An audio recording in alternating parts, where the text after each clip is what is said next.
Bien, vamos a pasar al mensaje del día de hoy, que se encuentra, adivinen dónde, en Juan. Juan capítulo 3, versículo 14 y 16. Tenía planeado avanzar hasta el 22, pero no, vamos a llegar hasta el 16 nomás.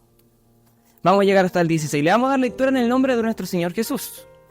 Dice así: y como Moisés levantó la serpiente en el desierto, así es necesario que el Hijo del Hombre sea levantado, para que todo aquel que en él crea no se pierda, mas tenga vida eterna. Porque de tal manera amó Dios al mundo, que ha dado su Hijo unigénito, para que todo aquel que en él cree no se pierda, mas tenga vida eterna. Amén. Vamos a ver primero los dos versículos 14 y 15, solo eso, y luego vamos a ver el 16. Con respecto a este pasaje, y todo lo que viene, hay discrepancias. ¿En qué sentido?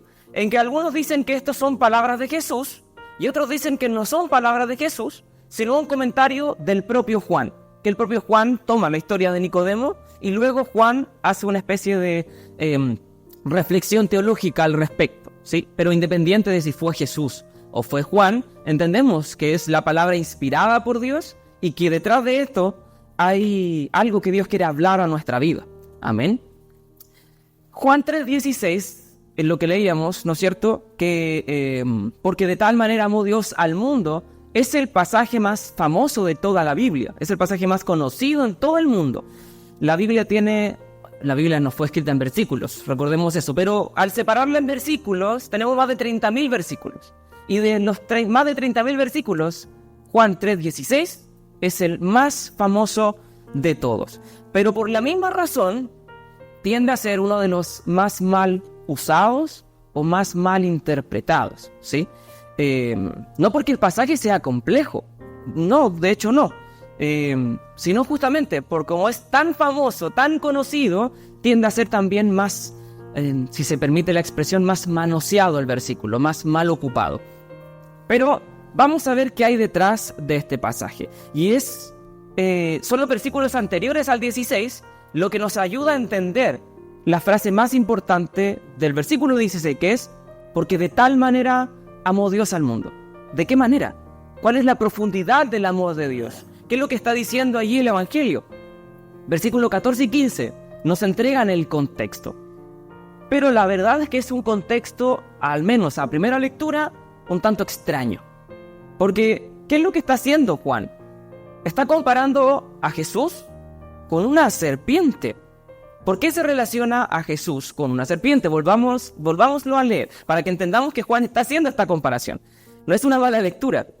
Así como Moisés levantó la serpiente en el desierto, de la misma forma que una serpiente fue levantada, tal cual, el Hijo del Hombre, que es Jesús, tiene que ser levantado. Ahí está la comparación. Está comparando a Jesús con una serpiente. Detalles pequeños, ¿sí?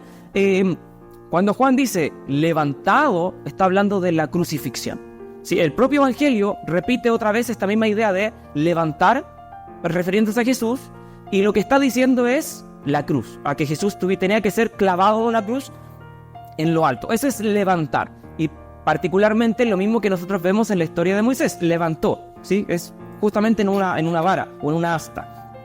Y cuando habla del Hijo del Hombre, se refiere a Jesús. ¿Por qué está la discrepancia si fue Jesús o si fue Juan? Porque Jesús se refiere a sí mismo repetidas veces como el Hijo del Hombre.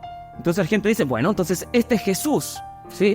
Pero luego habla del amor de Dios que entregó a su Hijo, pero no se refiere a sí mismo. Entonces ahí está la disyuntiva entre si fue Jesús o fue Juan el que está escribiendo o el que está pronunciando estas palabras. Pero Hijo de Hombre, así es necesario que el Hijo del Hombre es Jesús. Y es un título que, si bien habla de su humanidad, es un título que refiere más a su divinidad. ¿Por qué? Porque aquí Juan está pensando en Daniel. El libro de Daniel habla sobre uno que tiene aspecto como hijo de hombre, pero las descripciones de este personaje son divinas. Recordemos los tres en el horno, y el cuarto tenían un aspecto divino. Y se habla allí del Hijo del Hombre. Luego también Daniel tiene una visión donde ve al Hijo del Hombre también descender. Y ese es Jesús, que habla de su divinidad también. Pero ¿por qué se relaciona con una serpiente? ¿Qué es? ¿La serpiente es usada para qué? ¿Como símbolo de qué? Sé que todos tienen una imagen de la serpiente y la imagen común es Satanás, es el diablo. La serpiente en el Génesis, ¿verdad?, que engañó a Eva, pero incluso no solo porque Génesis nos dice que fue el diablo. Génesis dice que fue la serpiente, no menciona al diablo. ¿Cómo entendemos que es el diablo? A la luz del Nuevo Testamento, y particularmente es el último libro, Apocalipsis. Y fue lanzado, capítulo 12, verso 9, y fue lanzado fuera el gran dragón, la serpiente antigua. ¿Cómo se llama esta serpiente? Diablo y Satanás, el cual engaña al mundo entero. Fue arrojado a la tierra y sus ángeles fueron arrojados con él. ¿Por qué entonces, si la serpiente es un símbolo de Satanás, por qué se relaciona con Jesús? Y aquí debemos hacernos otra pregunta. ¿La serpiente de la cual está hablando Juan es Satanás o es otra serpiente? Y la verdad es que Juan no está pensando en Satanás cuando dice así como Moisés levantó la serpiente. Para entender bien el texto, lo único que tenemos que hacer es leer el texto, nada más. Como Moisés levantó la serpiente.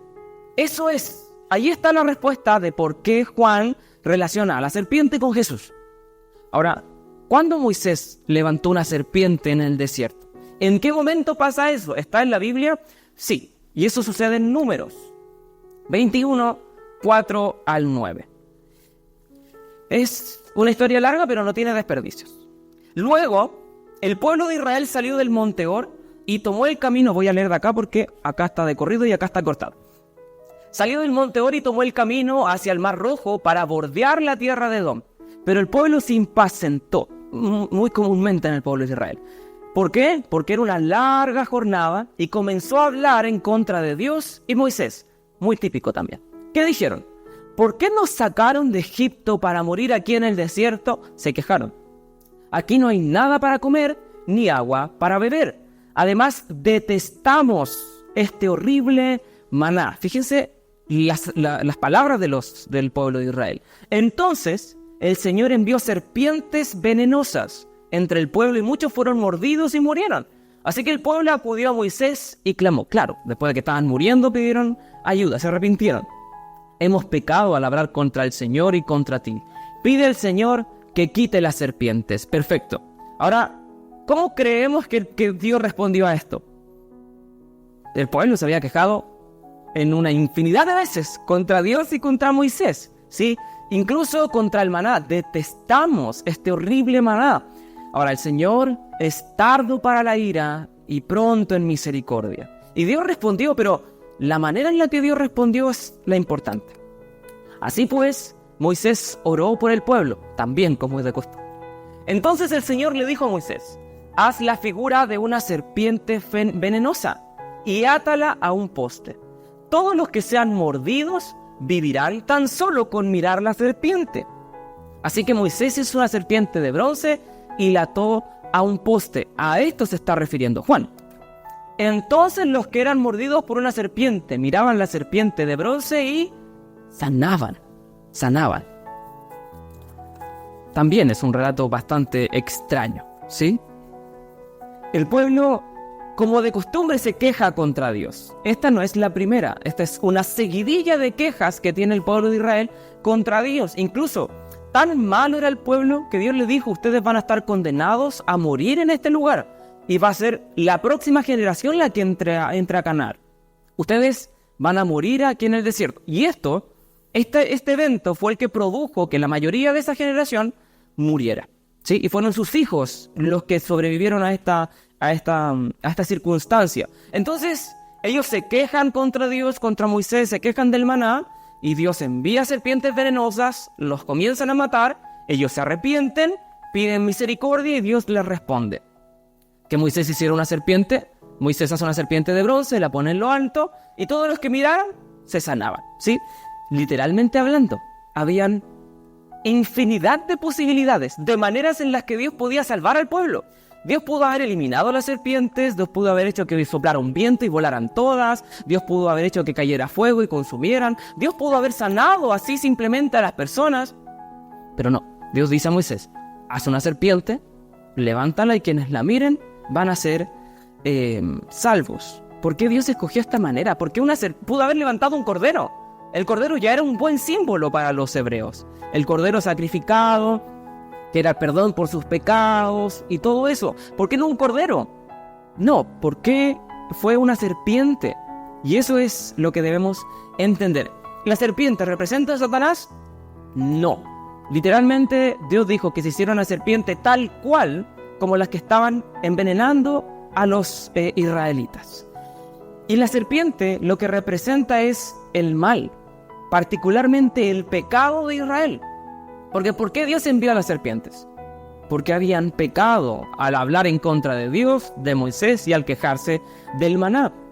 Y ese mal se vio ahí evidenciado en las serpientes que los mordían y el veneno los hacía morir. Entonces Dios le dice a Moisés que levante esta serpiente y por medio de ella, quienes miraran a la serpiente serían sanos. Esta serpiente, la serpiente que hizo Moisés, representaba el mal que los estaba matando, que era su propio pecado a fin de cuentas. Ahora, Juan lo que está diciendo es que esta serpiente es un tipo de Jesús. No sé si han escuchado la palabra tipo. Bueno, la palabra tipo la han escuchado 1000 veces, pero ¿qué se refiere cuando hablamos de que esto es un tipo de Jesús? También se ocupa la palabra figura profética. Los tipos de Jesús o las figuras proféticas de Jesús son elementos del Antiguo Testamento que en el Nuevo Testamento son relacionados con Jesús. Por ejemplo, el maná. ¿Cómo es visto el maná en el Nuevo Testamento? Jesús dice, yo soy el pan de vida. El agua de la peña de Oreb. ¿Qué dice Jesús en el Nuevo Testamento? Yo soy esa agua de vida. El cordero. ¿Qué dice el Antiguo Testamento con respecto al cordero que era sacrificado por perdón de los pecados? Juan el Bautista, lo vamos a ver más adelante. Juan, ¿cómo llama Juan a Jesús? He aquí el Cordero de Dios. Esos son tipos de Jesús, figuras proféticas. El tabernáculo también es una figura profética. Isaac también es una figura de Jesús. Y hay otros que no son figuras propiamente tal, pero tienen mucha relación. Por ejemplo, José. José tiene muchas similitudes. Fue traicionado por sus hermanos, que también eran 12. Él era el número 12, ¿verdad? Igual que Jesús y Judas. Fue vendido, fue tomado prisionero, esclavo. Y ahí vemos varias referencias muy similares a Jesús. Pero ese es un tipo o una figura profética, un elemento del Antiguo Testamento que en el Nuevo es relacionado con Jesús. Y Juan dice que esta serpiente es un tipo de Jesús. Textualmente lo dice Juan 3, 14 y 15, ¿verdad? Ahora, este relato lo que está haciendo es adelantándonos lo que va a suceder con Jesús en la cruz. Porque Juan dice que Moisés tomó una serpiente, la ató en un poste y la levantó. Y de esa misma manera, Jesús tiene que ser levantado. Lo que está haciéndonos Juan es un spoiler de todo lo que va a pasar. Nos está diciendo ya aquí que Jesús va a morir. Que Jesús va a ser clavado en una cruz, tal vez no con todos esos detalles, pero nos está diciendo que va a ser clavado en una cruz, ¿sí? Pero volvamos al texto, no vamos a volver aquí, porque ya tengo que devolver mucho, pero veamos el texto desde otra manera y nos va a ayudar a entender todavía más por qué una serpiente. Primero, el pueblo había pecado. Por ese pecado, el pueblo comenzó a morir. ¿El pueblo podía salvarse a sí mismo?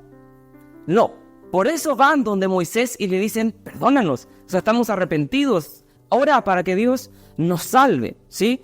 Las personas claman por misericordia a Dios y Dios responde. ¿Cómo Dios responde? Proveyendo un medio de salvación. ¿Cuál es el medio que Dios entrega para que ellos fueran salvos? Que Moisés hiciera una serpiente de bronce y la pusiera en alto. Una serpiente que representaba el pecado de Israel. Pero Moisés la hace de bronce.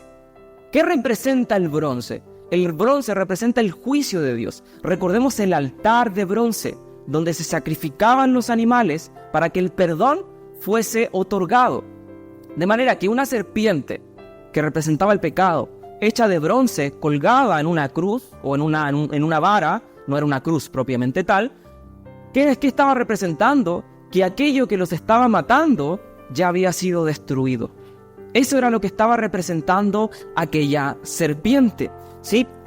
Ahora es más fácil entender la conexión entre la serpiente de bronce y Jesús. Fíjense, lo que dice Corintios. Nos va a ayudar todavía más. Capítulo 5, verso 21. Porque si estamos diciendo que la serpiente representa el pecado, y Juan está diciendo que Jesús es esa serpiente, sí nos aclara un poquito más, pero al mismo tiempo se vuelve más complejo todavía la imagen. ¿Jesús es pecado? Segunda de Corintios, capítulo 5, 21. Pues Dios hizo que Cristo, quien nunca pecó, fuera la ofrenda por nuestro pecado, para que nosotros pudiésemos estar en una relación correcta con Dios por medio de Cristo. Otras versiones dicen que Él, que nunca conoció pecado, por nosotros se hizo pecado.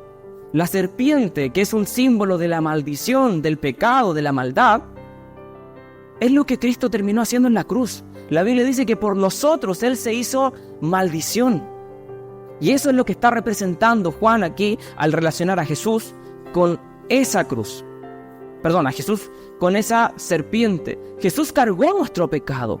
Él no se hizo pecador. Él cargó nuestro pecado y fue tratado como un pecador. ¿Para qué? Para que nosotros, que estábamos envenenados por el pecado, que estábamos muertos, no teníamos salvación, al mirar la cruz, nosotros pudiésemos ser salvos. Nosotros teníamos una deuda. Así como Israel había pecado en contra de Dios, nosotros también habíamos pecado contra Dios. Y esa deuda había que pagarla. Ahora, Jesús no solo cargó con el pecado, sino que fue tratado como un pecador, para que nosotros pudiésemos ser sanados. Al mirar la cruz, ¿qué decía Números? Al mirar la serpiente, ¿qué decía Números? Que al mirarla ellos eran sanados. Fíjese lo que dice Isaías 53:5. En realidad, Él fue traspasado debido a nuestra rebeldía, tal cual como Israel. Fue magullado por las maldades que nosotros hicimos. El castigo que Él recibió hizo posible nuestro bienestar. Sus heridas nos hicieron sanar a nosotros. Tal cual como la serpiente en el desierto hizo que al mirarla fueran sanados, así el sacrificio de Cristo hizo que nosotros, al mirar la cruz, fuésemos sanados. Jesús es aquella serpiente que se volvió pecado. Jesús no fue pecador, no se volvió un pecador.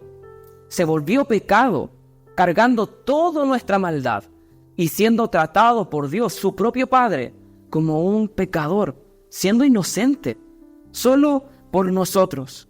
Y así como el pueblo de Israel, nosotros hemos pecado. Y así como Dios le dijo al pueblo de Israel, miren la serpiente, Dios nos dice a nosotros, miren la cruz. La cruz se levantó en el Gólgota, en lo alto, para que nosotros pudiésemos mirarla. Y allí en Jesús tener salvación. Fíjese lo que dice las Escrituras. Había una deuda que teníamos que pagar. Teníamos una deuda, ¿por qué? Porque no cumplimos las leyes de Dios. La cuenta de cobro tenía todos los cargos contra nosotros, pero Dios nos perdonó la deuda y clavó la cuenta en la cruz. Él venció a todos los poderes y fuerzas espirituales a través de la cruz, desarmándolos y obligándolos a desfilar derrotados ante el mundo. Hace unas 2 semanas atrás, veíamos el jueves cómo Pablo a los Corintios le habla sobre un desfile donde Cristo es el general que va victorioso y lleva cautivo a sus enemigos. Y aquí en Colosenses Pablo habla de quiénes eran esos enemigos que fueron llevados cautivos en el desfile de victoria de Jesús. Esa deuda que teníamos fue clavada en la cruz. ¿Pero en qué momento sucedió? Cuando nosotros miramos la cruz. ¿El pueblo tuvo que hacer algo más para ser sanado? ¿Tuvo que mirar y luego pagar una ofrenda? No. ¿Tuvo que mirar y luego hacer un pagaré de 50 años de servicio? No. ¿Tuvo que entregar sus hijos? No. ¿Mirar algo más? No. Nada más. Parece sencillo, ¿verdad? Pero en realidad es así de sencillo. Solo mirar. Y es lo que hoy día sigue pidiendo de nosotros hoy. Isaías 45:22. Mirad a mí y sed salvos todos los términos de la tierra, porque yo soy Dios y no hay más.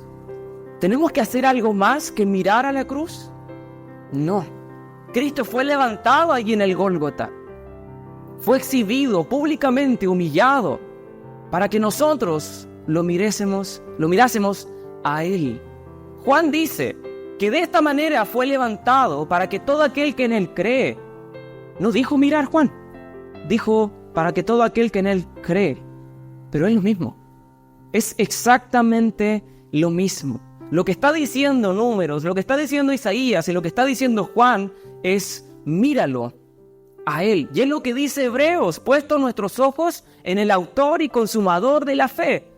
¿Qué significa mirar y qué significa creer? Es lo mismo, significa entregar nuestra vida a Él. Es reconocer, como cantábamos, que nuestras faltas eran muchas, pero su gracia es mayor.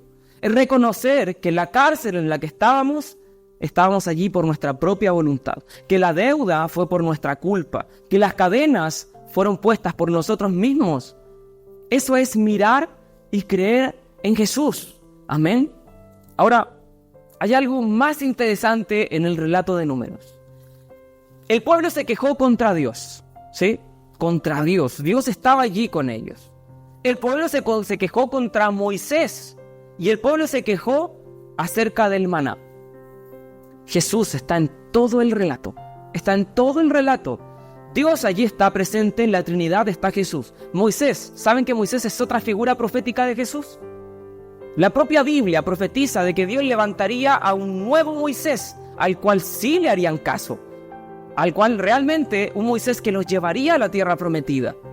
Y ese es Jesús. ¿Y contra qué más se quejaron? Contra el maná. ¿Y qué es el maná sino otra figura de Jesús? ¿Por qué entonces Juan escogió una serpiente y no el maná o Moisés o cualquier otra cosa? Y aquí es donde entra el versículo 16 de Juan. Porque de tal manera amó Dios al mundo que ha dado a su Hijo unigénito, para que todo aquel que en Él crea no se pierda, mas tenga vida eterna. ¿Tanto nos amó Dios que levantó a Jesús como Moisés? No. ¿Tanto nos amó Dios que levantó a Jesús como el maná? No, como la serpiente. Y aquí es donde entra esto. Ese porque de tal manera tiene relación no con Moisés, no con maná. Tiene relación con la serpiente. Dios nos amó tanto que Él fue levantado como una serpiente, como un pecador. Fue levantado como nuestra propia maldad. Fue levantado como aquella serpiente para que la ira de Dios no recayera sobre nosotros, sino sobre su Hijo. Este verso no nos lleva a la orilla del amor de Dios. Es ocupado este verso para hablar del amor de Dios, ¿sí? Pero cada vez que se habla, o la gran mayoría de las veces, nos dicen, Dios nos amó tanto que nos dio a su Hijo. Gracias, Señor.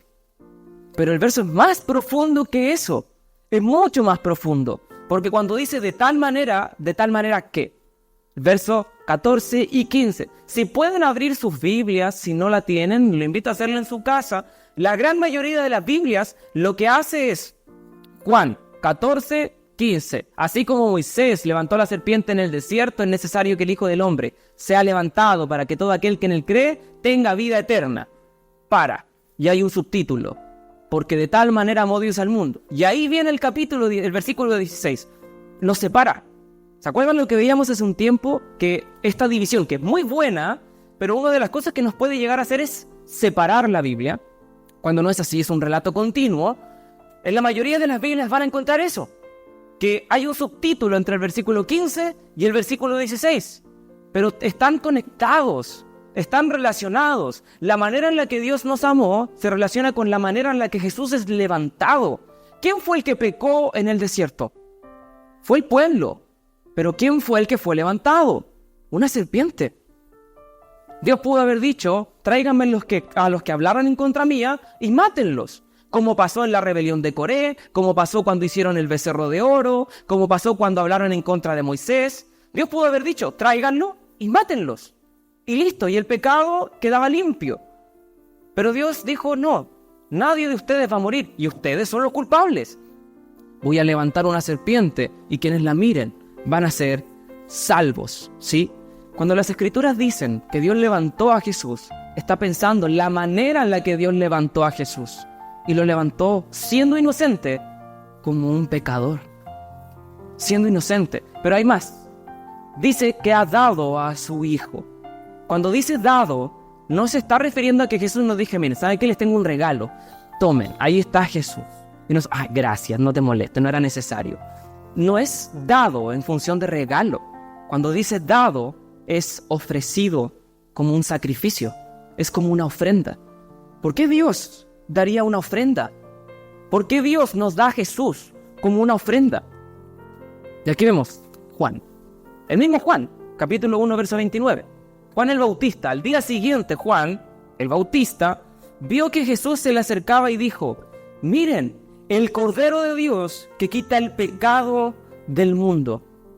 Dios dio a su Hijo como un cordero inocente, pero fue levantado como una serpiente culpable por nosotros. Él fue degollado como un cordero inocente, pero fue tratado como un pecador por nosotros.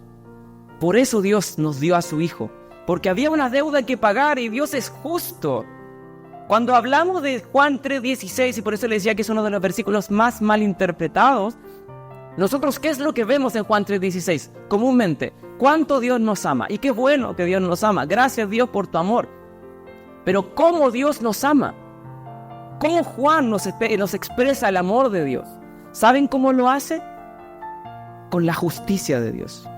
Lo que grita Juan 3:16 no es solo Dios te ama, sino es Dios te ama tanto que decidió ejecutar toda su ira y su justicia no sobre ti, no sobre mí, sino sobre su Hijo. El que era inocente, el que era puro, el que fue como un cordero, fue levantado como una sucia serpiente, representando toda nuestra maldad, para que la ira de Dios fuera derramada sobre Él y no sobre nosotros. Fue levantado allí para que el Padre no escondiera el cuchillo, como en el monte con Abraham. Cuando Abraham sacrificó a Isaac, Abraham levantó el cuchillo, pero Dios detuvo su mano. En el Gólgota, el Padre también levantó el cuchillo, pero nadie detuvo su mano. Y fue enterrado en el pecho de su Hijo, Jesús, por nosotros, por mí, por usted. Solo por amor éramos culpables y Dios lo hizo por amor. De tal manera, Dios nos amó que prefirió ejecutar toda su ira que nosotros merecíamos sobre su Hijo, que era inocente, para que nosotros disfrutáramos ser hijos de Él, para que nosotros fuésemos vestidos con su justicia. Esa es la manera en la que Dios nos amó. Decidió vestirse de pecado. Cuando hablamos sobre esto, pensemos quién se vistió de pecado. Es común, bueno, tal vez no tanto, que entre hermanos se cubran. No, uno hizo una maldad, tal vez no tan común, no sé, alguien quizás lo haya experimentado, otros tal vez no tanto, algunos se llevan mejor, otros no tanto, pero es común que entre hermanos se cubran ciertas maldades. Y estaría dispuesto yo, bueno, ahora tal vez no tanto, pero cuando era más pequeño a cubrir a mi hermano, a mi hermana, para que no la retaran a ella o a él y tal vez compartir juntos el castigo. Pero delante de Dios, si Dios estuviera analizándonos a todos y dice, tú vas a morir, tú vas a morir, tú vas a morir, y cuando uno ve que están muriendo ellos, ¿alguno de ustedes se levantaría? No, Señor, déjalos libres y mátame a mí. Yo quiero morir por ellos. ¿Alguien lo haría? Tal vez si fuese su hija, su hermano, su papá, su mamá, ¿verdad? Tal vez, sí, tal vez. Pero si fuera un asesino, un violador, un mentiroso, un ladrón, ¿darían algo por él? ¿Tomarían su lugar? No. Y eso que ni siquiera nosotros somos santos. Siendo pecadores, no estamos dispuestos a cargar con el pecado de otro. Incluso dentro de la iglesia nos cuesta cargar con los pecados de los demás. Imagínese a Dios, que es santo, santo, santo, santo, que aborrece el pecado, tomó forma de hombre y cargó con el pecado de todos nosotros. Cuando Jesús dijo, Padre, que pase de mí esta copa, Jesús le estaba diciendo, yo no quiero recibir la ira, es la ira de mi Padre. El Padre que dijo, este es mi Hijo amado, en el que tengo complacencia. El Padre con el que se deleitaba constantemente. Jesús estaba a punto de beber toda la ira del Padre, pero Jesús dijo que no se haga mi voluntad, sino la tuya. y Jesús bebió la ira de Dios. Por eso Jesús sudaba gotas de sangre. No por, es que me van a pegar, es que me va a doler. A Jesús eso no le importaba. No porque no fuera importante, sino porque el mayor dolor fue recibir la ira de su Padre por nosotros. Y lo hizo por amor a mí, por amor a cada uno de nosotros. Romanos 5:8. Mas Dios muestra su amor para con nosotros en que siendo aún pecadores, Cristo murió por nosotros. Dios murió por mí y por usted, a pesar de ser pecadores. Mientras aún lo éramos, Él se entregó por nosotros. Este mensaje es para que recordemos que somos merecedores de la ira de Dios, pero por gracia, solo por gracia, nosotros hemos recibido salvación. Nosotros no somos buenos, ni nadie lo es. No hay uno solo, dice las Escrituras. Todos nos hemos desviado, todos hemos pecado contra Dios y todos merecemos la muerte. Pero Dios levantó a Cristo en la cruz y allí está levantada esa cruz. Y Dios dice, mírenme a mí y serán salvos todos los términos de la tierra. Mírenme y por mis llagas recibirán sanidad. Por mis heridas, por mi castigo van a recibir paz. Y allí está la cruz levantada. ¿Y qué tenemos que hacer? ¿Tenemos que cumplir obras? ¿Tenemos que obedecer algo? ¿Tenemos que hacer buenas cosas? Jesús dice, mírenme a mí, crean en mí. Eso es todo, nada más que creer en Él. ¿Qué es una fe genuina? Una fe que se rinde ante la cruz. Una fe que entrega su voluntad a Jesús. Una fe que se entrega por completo en obediencia a Dios, por amor a Él. Es fácil sentarnos atrás y mirar hacia arriba y decir, listo, te miré, soy salvo. Claramente no se está refiriendo a eso. Lo que está diciendo es, crean de verdad en mí, con una fe que los lleve a entregar su vida completa en obediencia por amor a su palabra. ¿Hemos depositado esa fe en Él? ¿Hemos mirado la cruz y creído en Él? No merecemos la salvación y aún así Él nos la dio. No merecíamos la cruz y aún así Él fue clavado en ella, en nuestro lugar, por amor a nosotros. Que este mensaje nos haga recordar el sacrificio de Jesús.